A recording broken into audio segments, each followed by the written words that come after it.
Hello, social workers, mental health professionals, and change agents. Welcome to another episode of the Social Work Rants podcast.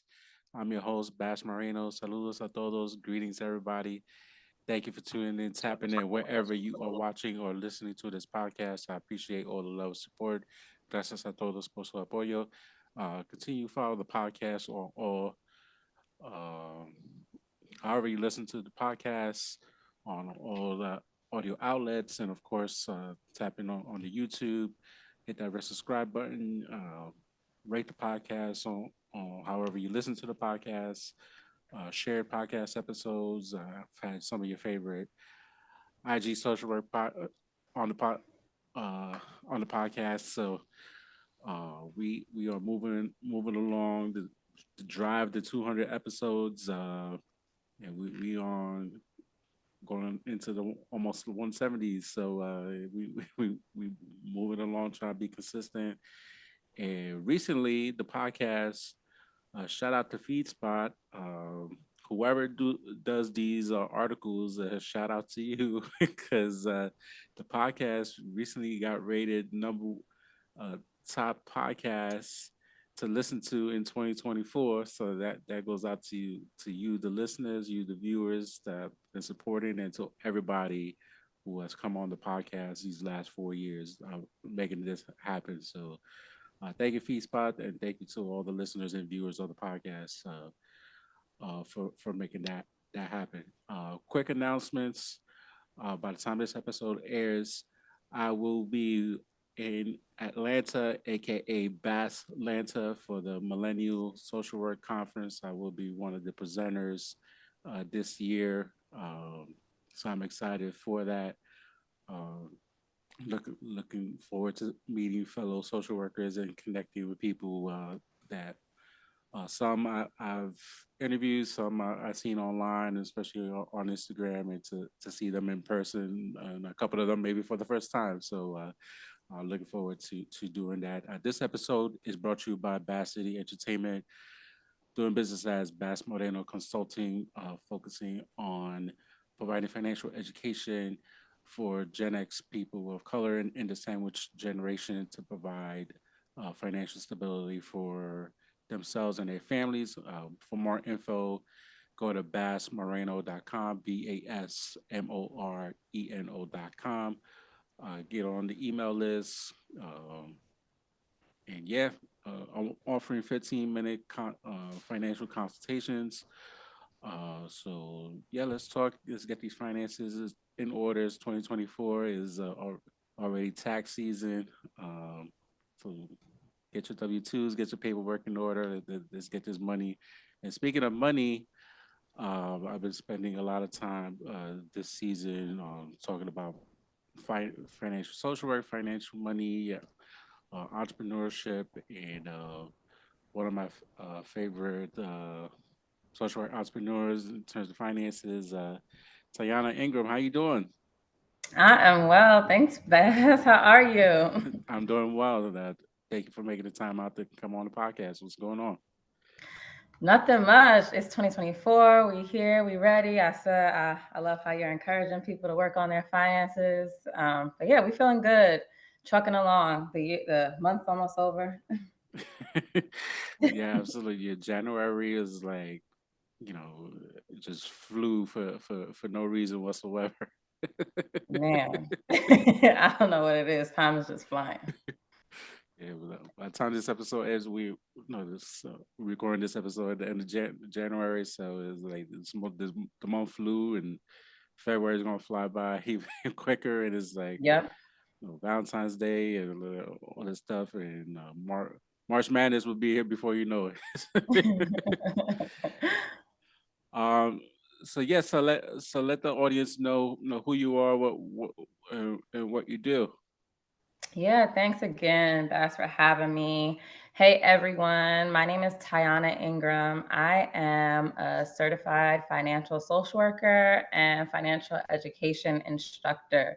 For over 10 years, I've just been supporting people, underserved communities, really, with just creating the lives that they desire, just walking alongside them as they help to build their lives. And a few years back, I got my certification in financial social work. Many don't know, haven't heard of financial social work or just really what it is. But so I always like to just start there and saying, really, financial social work goes beyond the traditional financial literacy, the tools, the skills, the knowledge that most people are thinking of when they're hearing financial literacy, and really helps to provide a framework to encourage people to build a healthier relationship with themselves and their money.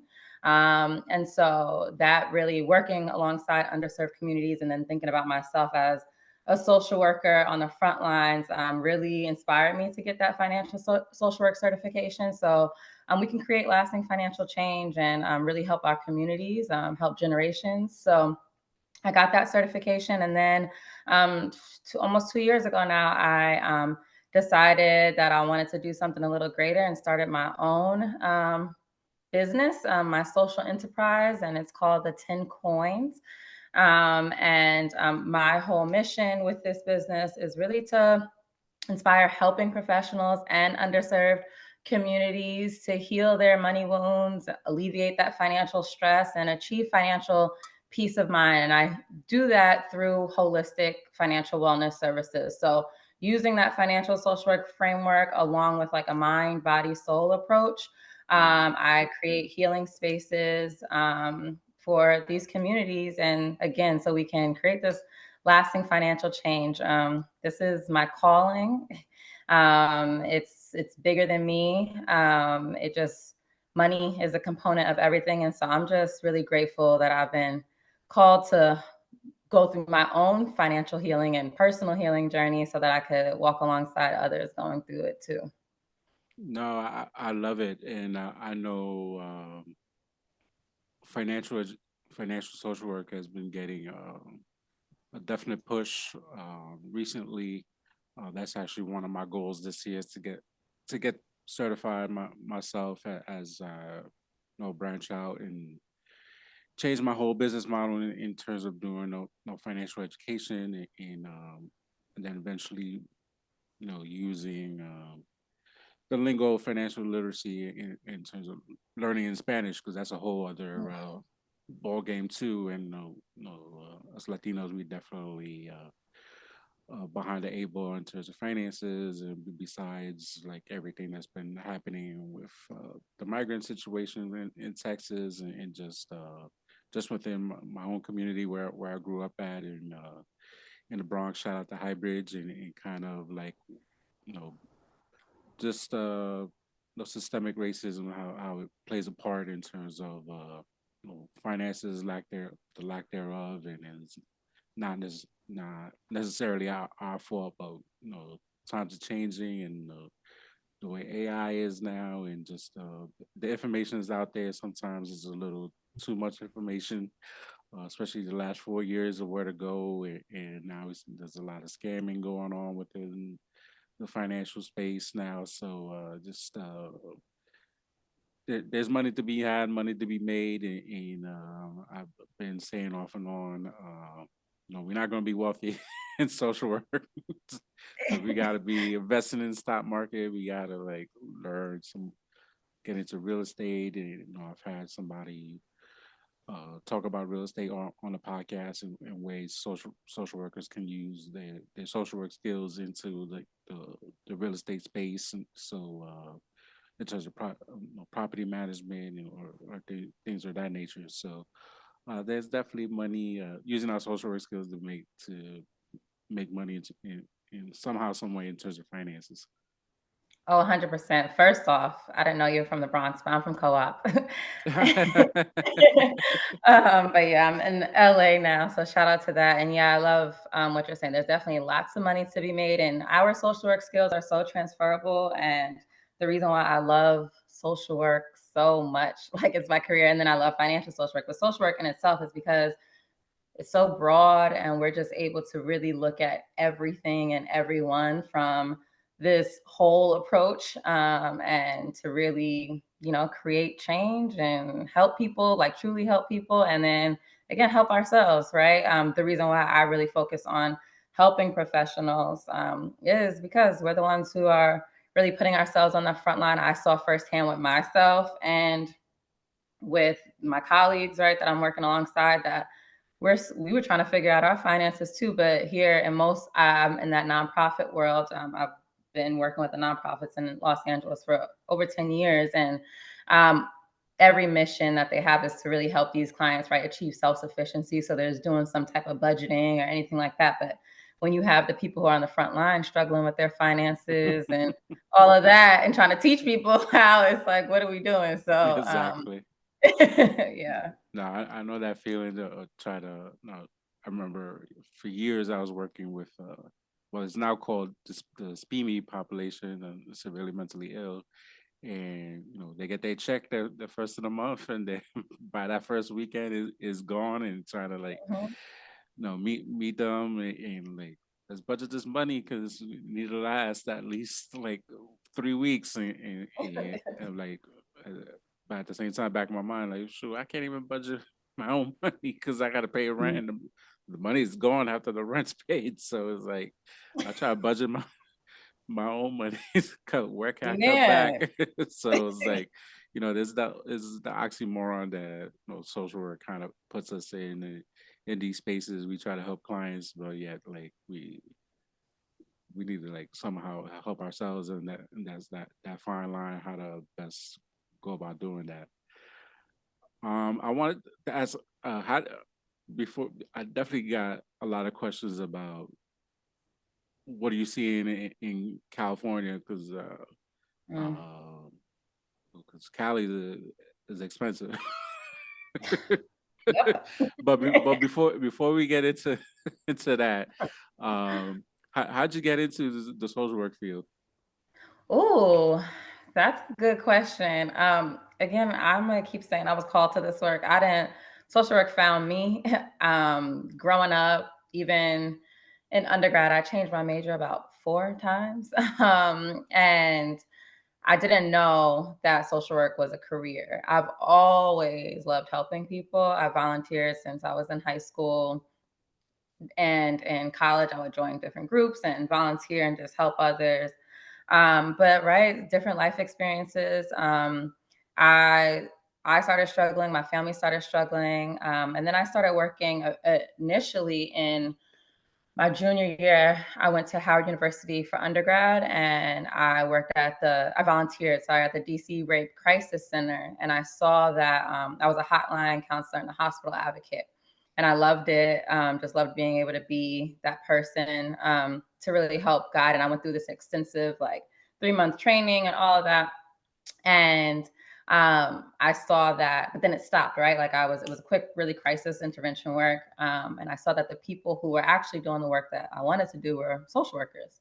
Mm, And so I started learning more about the field, and decided that I wanted to get my master's in social work. And when I went in to social work, it was like, oh, I had a very limited scope, right? So I was like, oh, I want to be a victim services specialist and just help those mm, people and all of that. Still limited scope. And social work school changed my life in so many different ways, like personally and professionally, right? My eyes opened to just the different ways that we can support people. I got a stipend to out here, it's called CalSWEC. And what it is a stipend to get intensively trained in child welfare practices. And mm, it's a 2-year training. And in turn, they pay you a stipend to get this training, and you have internships in that field. And then you work for the county for 2 years after for a payback. And so I had extensive child welfare training. And at that point, like once I started seeing all of the intricacies, I always tell people I spent this past decade or over a decade working with that population. But in child welfare, you see that you're dealing with domestic violence, you're dealing with mm. substance abuse, you're dealing with poverty, you're dealing with any issue under the sun under child welfare. Absolutely. And that's what really, seeing what was happening, I saw firsthand that the majority of people that were getting reported to the child welfare system in Los Angeles, but it's also in the country, were Black people and underrepresented in LA. The Black population is the lowest population, and Mm, it was the highest population in the system. and seeing that firsthand and seeing that the reason why most of these families are getting reported were due to money issues.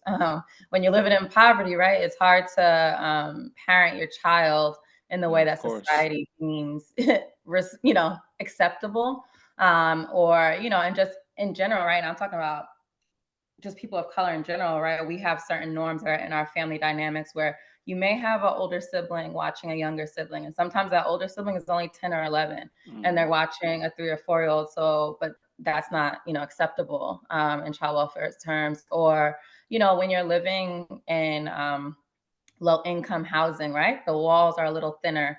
yeah. And so you're going to hear the fighting. And so you're going to Yeah. get reported on more. When you're going to public schools, the teachers are reporting and the staff are reporting, oh, because you came into school smelling and your clothes are dirty and all these different things, right? That are just, you're more susceptible of just getting reported. So I just started seeing that. I started seeing that just, again, money was that component of everything. And then again, from that standpoint, I saw a lot between social work school and working in the child welfare system. I was never in the child welfare system myself, but I saw that these families reminded me of my family. Like, Mm, luckily, I always say gracefully, by the grace of God, I didn't get that call, but I experienced a lot of similar things that people were experiencing. And so it just hit close to home. Seeing that, and then seeing again, like, my family dynamics and what was happening, and again, seeing that money was a component of it all.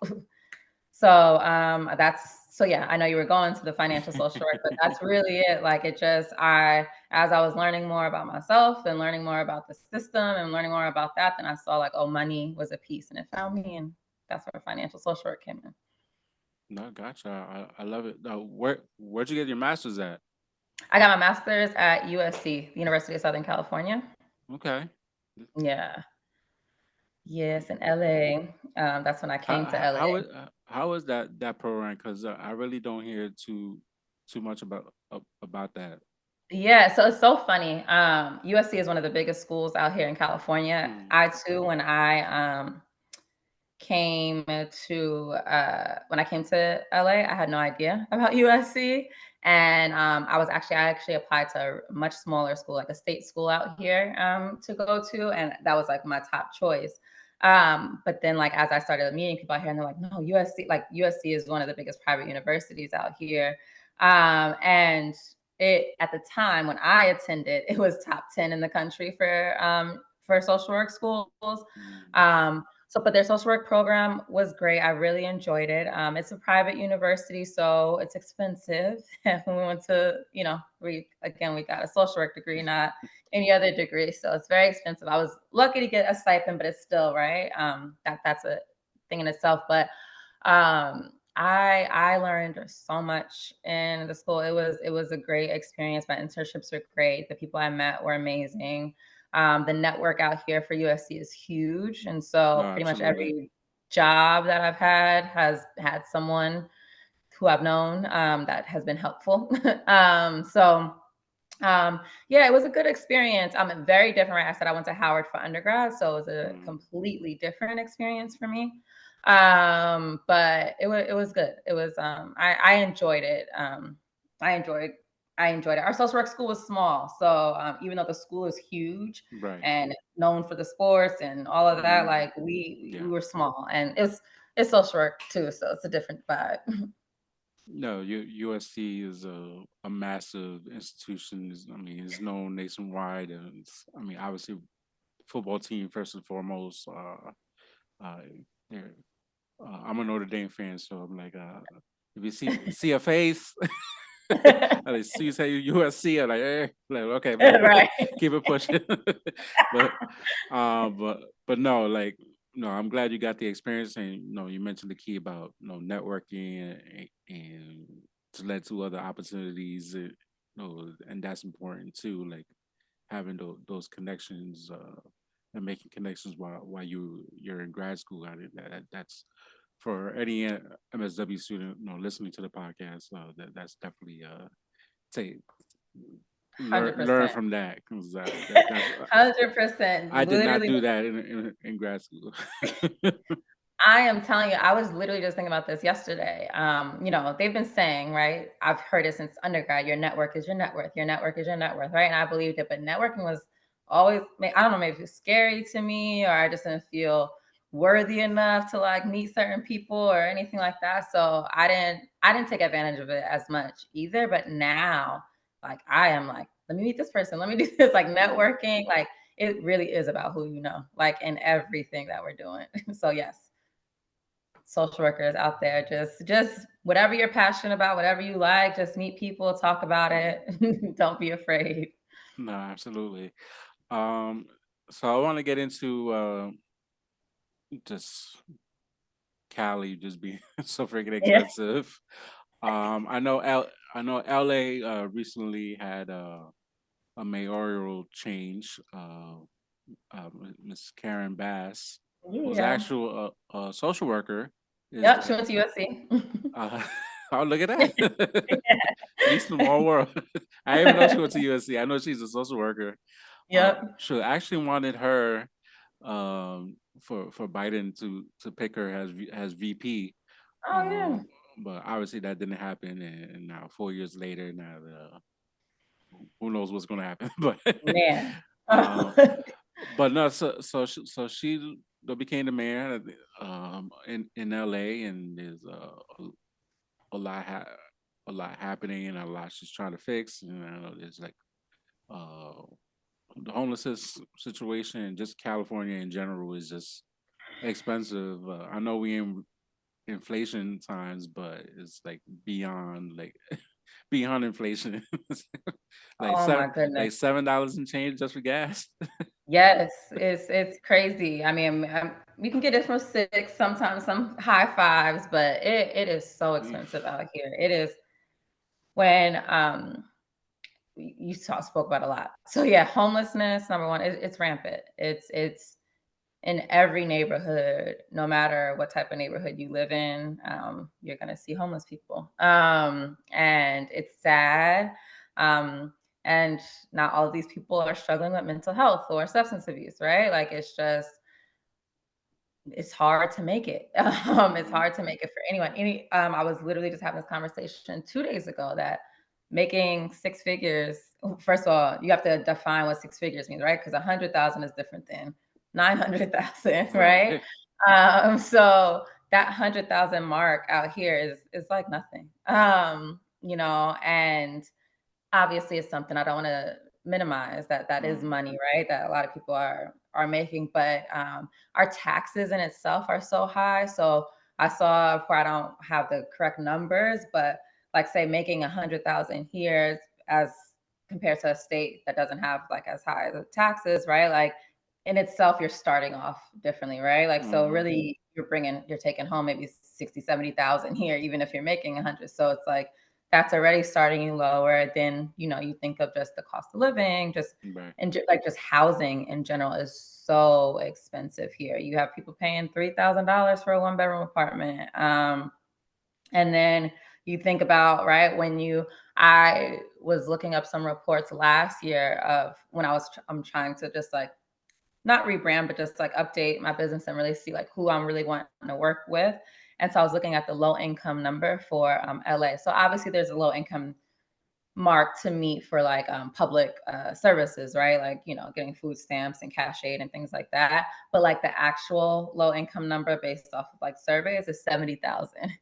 Wow. If you're making 70,000 or less, you can really be considered low income. And I see it, I feel it. I remember, again, as a social work student, even a not social work student, like a new social worker, and I started from the bottom, right? So I worked my way up in my career from direct service to program director, but taking years, but making money after getting 2 degrees from private institutions, right? And that was my Mhm. choice, of course, and I don't regret it. But um, after that, and just not, I don't feel like I'm making any money. I have up until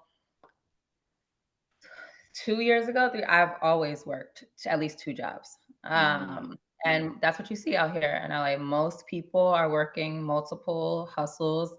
to try to make it, or having a roommate, or choosing to live with a partner early because you can't make it out here. And when you put that to the right, and we're talking about, again, people with these multiple degrees and who have these education or have access to higher paying jobs.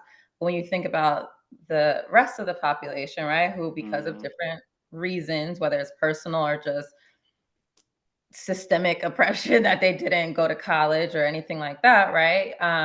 They're trying to make it, and they have families, and it's just it's difficult, and it gives you it can feel really hope. You can feel really hopeless and feel working as a social worker, and then just being obviously on the receiving side, like, when am I ever going to be able to breathe? you know Hmm. So, so you're working and you're in the social work field and you feel that way. Can only imagine what your clients that you serve and what are they feeling? Do you mean like that constant like feeling? That's what I'm telling you. Like, all the time, I would be like sitting here like, how am I feeling it? And we know, right, that the majority of people who are social workers are Black and brown people, right? They're people of Mm, color. We've been through some things, we've been through life, and we want to help our people. And so then it had me thinking, right, like, we're really just starting. And I've read articles. There's done small little studies on it, different things like that. Like, that is these people who are choosing these careers that don't make the most money are people of color. And then so it's just like cycles keep repeating itself. And like you said, like, I luckily the empathy is really strong, right? Because it's like, I really hear you, and I know what you're experiencing is hard, but it still can make you feel like a sense of guilt, mm, because you have even more than them, but you're still struggling, right? So it's like, okay, wait, let me just stop, practice gratitude. But I always say two things can be true at the same time, no, right? absolutely. You can recognize and feel blessed that you are in a better situation, right? Like, you don't need to experience that same trauma or be going through that. But you can also feel like, whoa, like, I don't feel like I have enough.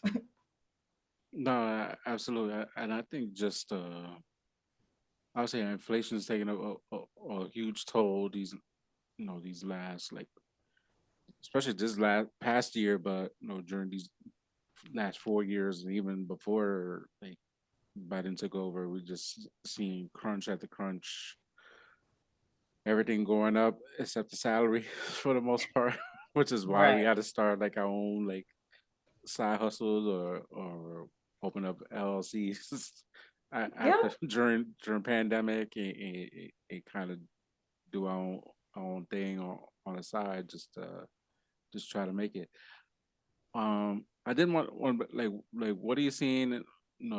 If like in terms of what the mayor is doing or what the governor has been doing to try to help the people out there. I know they already got Governor Newsom like primed Mhm. for 2028 to be a possible Democratic nominee, and he's already doing his rounds, like politicking already Yep. for 2028. Like, or like, can we vote on the president?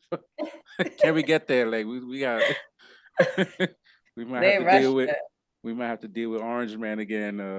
For these, Yes. who knows what's that gonna look like? So, but like, what I'm just trying to why besides take inflation aside, why is so freaking expensive? Like out there, like is like something the policies that are in place, like just I know each state got their own cost of living Yeah. differences. If you would tell me 100,000 here where I live in Delaware, like I'm gonna live like a king so out here, See, see, just because and of there's no course, sales tax in terms of buying no, clothes. Like no, it's so that's I don't have all the answers for that. However, like, no, I always say it's a sunshine tax out here. So, because of where we are, and the proximity to like beaches and just that mm, Hollywood and all of that. I think right, also because there are so many people who are high earners. If you're talking about California as a state too, not just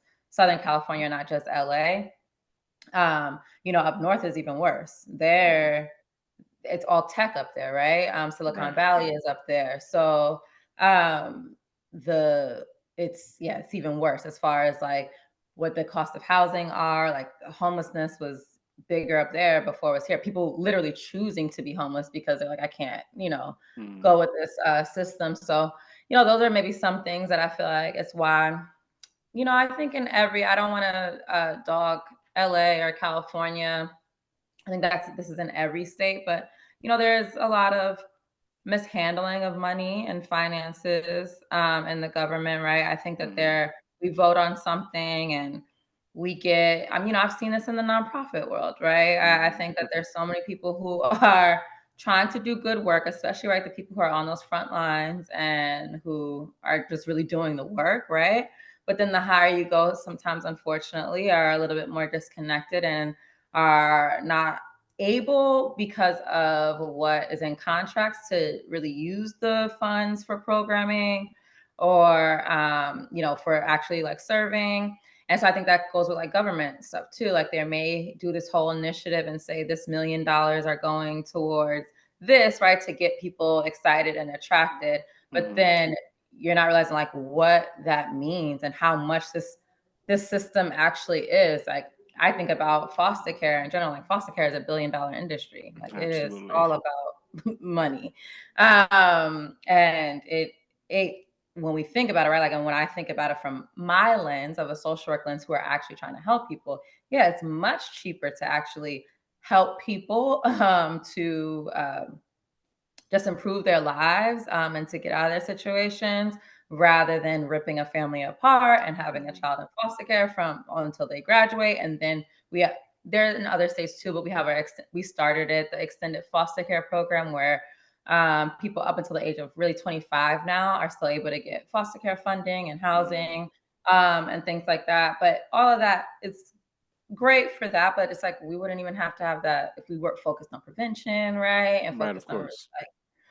supporting. So I think that's where it is. And again, I don't think that's specific to California. Mm, But that's speaking from I've only been doing social work in California.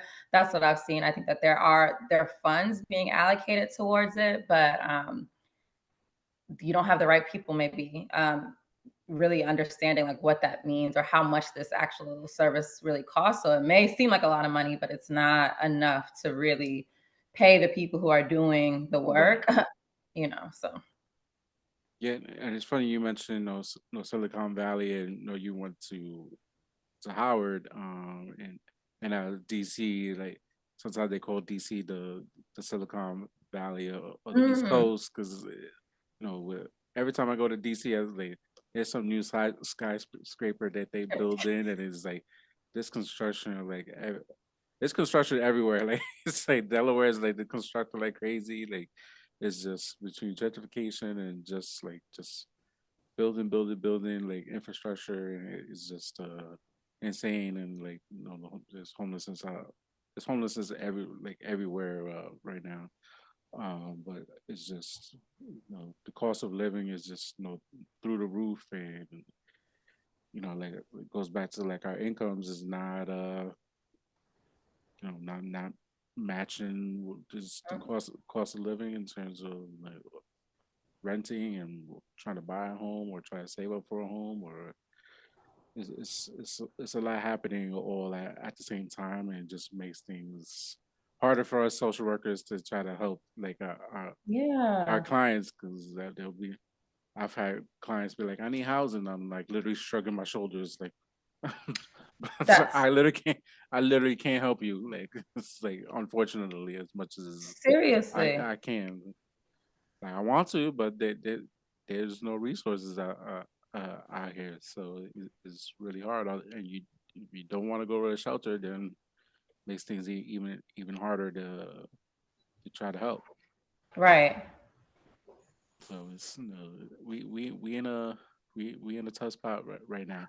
Now, now talk a little bit about your business. Like what I know you touched on it briefly, but kind of like talk about what made you want to like start your business. What who exactly you're serving. Like just kind of get like a little backstory regarding your business. Yeah, so I started the 10 coins in 2022. I call it like a spiritual social enterprise. So let's take it a little back. Like I say, my personal healing journey that I had. Um, I mean, it's been since 2018, really, but really in 2021 was one of the years that life threw me a big curveball. And myself, I ended an engagement with someone I was in 14 years, and so I really Mm, was like working on myself, and so did a lot of different methods to heal, right? And therapy, obviously, one of them. Lots of prayer, lots of just like connecting and building my relationship with God. Meditating, yoga, and tarot cards. And so I started just really using like tarot cards to just help me get in tune with like my higher self and my intuition. And after I got my certification in financial social work and I was just trying to like, what am I trying to do with this? Like, I know I really want everyone to have the information that I have. Like, I always say that that's the only reason why I'm here on earth. Like, everything I've been through, all of my experiences, all of that is all of my education, all the certifications I have, right? It's not about me. I was supposed to obtain all these things so that I could give back and help others and just share. And so I knew that, but I didn't know like exactly what that looked like. And what I was supposed to do. And so, yeah, I started thinking about it. And one of the tarot cards is called the Ten of Pentacles, but it's also called the 10 Coins. And that card really just means abundance, wealth, like prosperity, and success in like all areas of your life. And it really stuck out to me, right? It's bigger than just making money, right? It's just having the family that you want, just living the life that you want, that legacy wealth. And it stuck out to me. So that's why the business is called the 10 Coins. And my approach, like I said, I use that mind, body, soul approach to financial wellness, right? So when I said I create healing spaces, the big thing that I do is I do holistic financial wellness circles, which I really love, and where I get a small group together and just usually it's a theme, whatever that circle is, and we get together, we create that safe space to really unpack our money story, really understand what our financial challenges are, and receive tools and tips in order to again alleviate that financial stress. And in those circles, I use meditation and prayer, and we dance sometimes, a lot of affirmation music. I love affirmation music. Really mm. all the things that help me to heal and that are helping me to heal, right? Because healing is a journey. And so Yeah, it's absolutely. ongoing.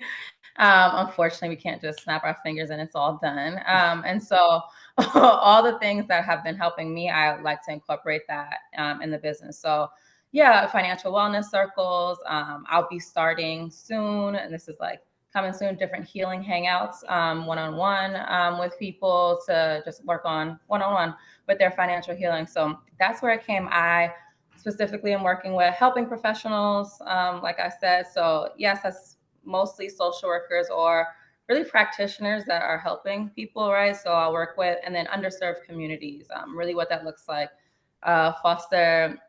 Former foster youth, domestic violence survivors, homeless population, any community that really have not had services really dedicated to them, and really uplifting. And I chose that right there's a lot when we think about where the money is, right? Because we were talking about that with social work. Number one, the reason why I decided to do a LLC rather than a nonprofit is because we got to get money to really help people. Mm, And I realized that, and that has I had to work on my limiting beliefs a lot about it because we're so used to just like doing things for free and giving things. And so it's like, right. no, we have to really make the money in order to really help people. And unfortunately, most people who are in these communities, they don't have access to quality services like that, right? Their only access is a nonprofit. And so what I do to help those that are in that community but still get paid is I partner and collaborate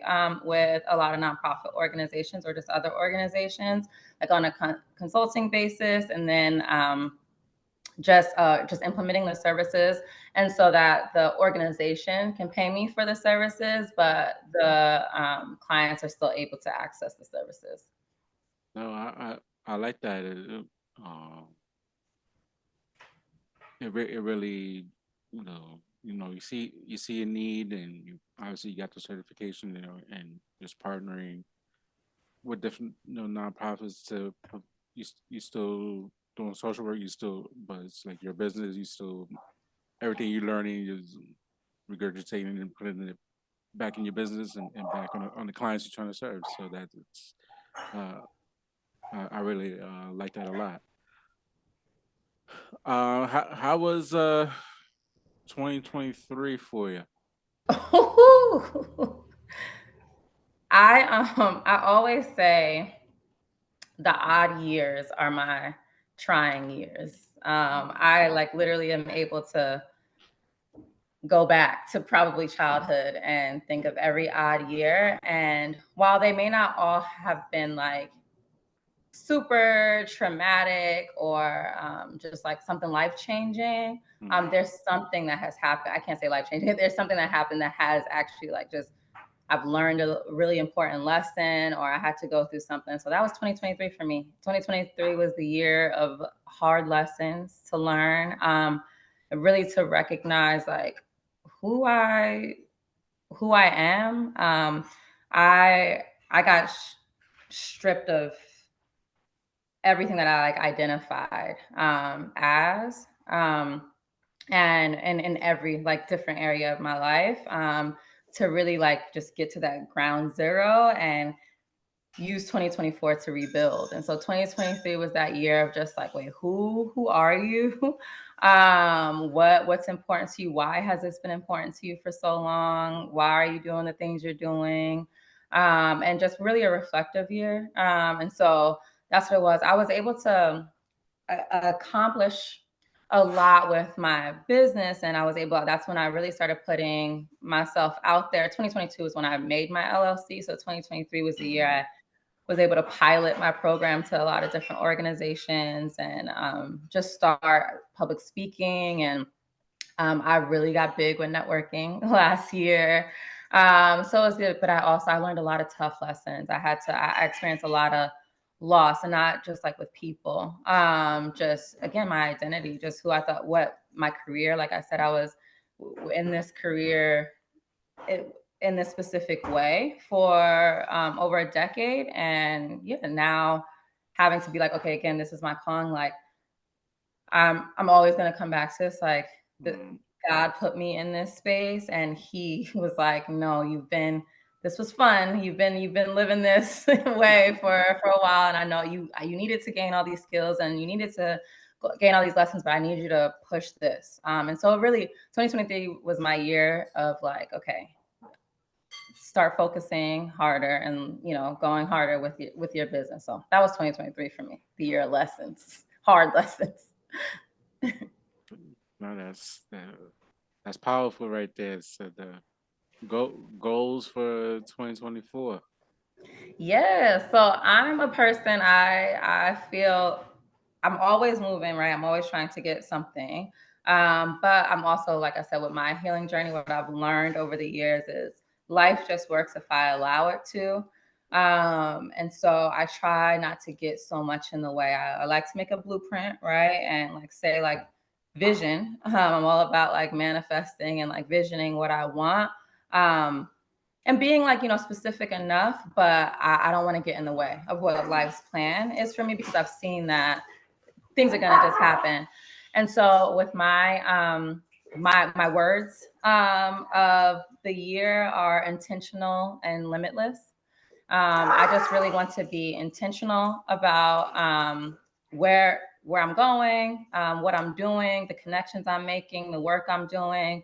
Want to make sure that there's a meaning behind everything I'm doing, and limitless, because yeah, again, I just came from a hard year that broke me in some ways mentally, and I have to keep reminding myself that like I am abundant, and like I can achieve anything, and there is no limit, right? Because that's the thing that I'm helping my clients see, right? And Mm, so I have to believe in myself. So Those are my words. Those are my goals, is to really just get to know myself better, and live free.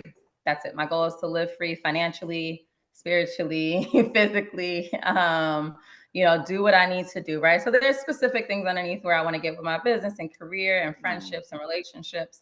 But really that's the guiding point. That's the North Star, is really just to live free and make a meaningful impact, honestly. I love that. And shout out to my writing coach. He always says abundance is your birthright. So Yes, that's my favorite affirmation. Yes. so so yeah, we we gotta somehow some way put no push through. And I know life is hard. There's a lot happening. All at once. We got a couple of genocides happening in one shot. We got you know unfit presidential candidates running for office again, and it's like, is this inflation kicking our butt? We is a there's a lot of potential like World War III going on, and it's like Man, it, it's it's it's just a lot happening like all in one shot. So all we could do is do what we can, make the best of it, and keep pushing. There's nothing else we could really do. that really is it. Like it can be really overwhelming when you think about Hmm. everything that's going on in the world. And then I say, like, we're going through possible world wars, but, like, traumatic things are just hard things. You said election, all the things, right? And then internally, so many people are struggling and just trying to figure it out. And so really, like, it's again, it's hard to stay hopeful, but I always say to myself and to everyone, like, it's moment by moment, like, not even day by day. You take it moment by moment, try to live in that moment, try to, you know bring in whatever type of joy that you can in that moment, and recognize, like, that so much of it is out of our control. So if we just focus on what we can control, do your part, and making the world a little bit better, just making yourself, which I feel like the way that you can make the world better is making yourself better. Then it can be a little bit easier to navigate. But it can be hard when we see everything that's going on in this country and this world. Right, absolutely. Where can people find you? Yes. So my website is www.the10coins.com. I'm on Instagram at the10coins, and on TikTok, Tyana dot 10 coins. If you want to just connect with me on LinkedIn too, my name is Tyana Ingram, Tyana. Ingram, Ingram. And I love to connect, say hi on any of my platforms. Again, I'm all about the networking and just being in community. So don't be shy. And, yeah, I think my Lakers need some of your services. Yeah. They need to get it together. Oh, so you Lakers. Okay.